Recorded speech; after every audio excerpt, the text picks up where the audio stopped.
Ebana, ujambo na karibu sana mtazamaji Bongo Super Media. Kama ambavyo nafahamu kwamba kuna taarifa kuhusiana na Padri Charles Kitima, ambapo taarifa inasema ya kwamba ameshambuliwa na watu wasiojulikana. Hivyo basi mwanasheria ama mkuu wa TLS, hapa namzungumzia Boniface Mwabukusi, alikwenda katika hospitali ambapo amelazwa Padri Dr. Charles Kitima kwa ajili ya kuweza kumjulia hali. Hivyo basi haya ni maneno ambayo ameandika Boniface Mwabukusi katika ukurasa wake wa mtandao wa Twitter.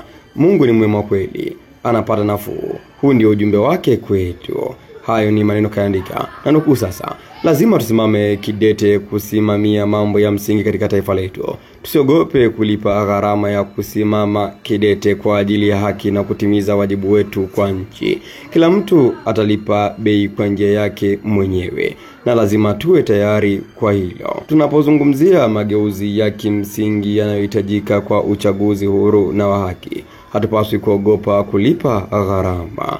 Baba Dr. Charles Kitima, leo Mei 11 mwaka 2025. Mwisho kunukuu. Hayo ndio maneno ambayo ameyazungumza Padri Kitima akiwa hospitali yuko hoi wa Thawaban aliposhambuliwa na watu wasiojulikana katika issue zake, akiwa anazungumzia masuala ya kudai haki.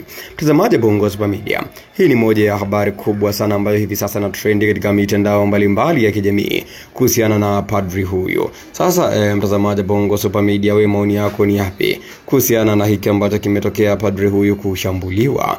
Unaweza ukaandika maoni yako hapo katika sehemu ya comment, lakini pia ikiwa ndio mara yako ya kwanza kutembelea katika channel hii, usisahau kubonyeza alama ya kusubscribe ili uwe mtu wa kwanza kupata video mbalimbali kutoka hapa Bongo Super Media.